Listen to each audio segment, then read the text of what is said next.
Bonjour à tous, merci de la confiance. Vous savez, la première chaîne YouTube à travers les mondes télé, Chango. Vous en êtes mingi, vous avez Nabino, entretien et allélo, tu es ambi pour Nabino. Partin n'a pas perdu les élections, il a gagné les élections. Boye bisa bango bati kapeli seki. Congolais asi à la mouki. La mouka a ça la réflexion il y a bien pour mboka oyo. FCC na la mouka ba ebani bien. Manque à confiance ça déjà. Il n'y a aucune coalition entre FCC et Nalamouka. Le fait que nous gardions jalousement les preuves que nous avons, c'est parce que nous avons un grand respect pour nos frères. Ensemble, est-ce qu'il y a une union sacrée? Le blocage au niveau de la CENI a un nom. Il s'appelle Monsieur Félix Tshilombo.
Nous avons été invités par le président de la CENI pour un échange, comme vous le savez, dans le cadre du processus électoral en cours. Alors nous avons abordé 3 ou 4 points, essentiellement 4.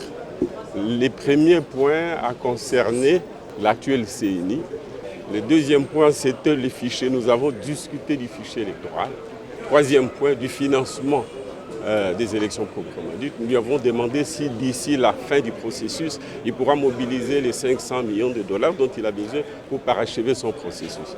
Il a dit qu'il est en connexion avec le gouvernement et que dans les jours qui viennent, ils pourront obtenir un décaissement de 100 millions de dollars et que par conséquent, ils peuvent avancer avec les processus, quitte à ce que le reste du montant soit complété.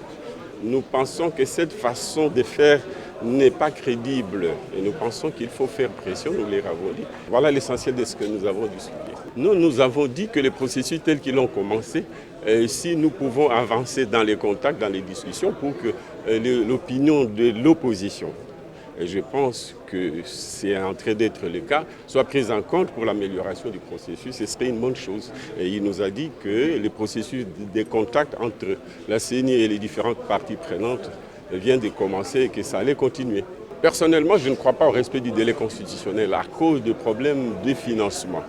J'ai l'impression que le gouvernement, face aux 500 millions de dollars dont il vient de bénéficier, de la part des institutions de Bretton Woods, probablement la moitié sera consacrée aux questions sécuritaires. Ce n'est que l'autre moitié qui pourra être mise à la disposition de la CENI, auquel cas, puisque la CENI a besoin de 500 millions, la différence ne sera pas disponible dans les délais constitutionnels et que probablement nous serons devant une hypothèse de glissement. Nous ne sommes pas, mon parti et moi, nous ne sommes pas disposés à aller aux élections avec l'option de la balkanisation du pays, dont nous pensons et nous espérons que la CENI va le faire. Nous voulons que l'enrôlement se fasse dans les 3 territoires concernés.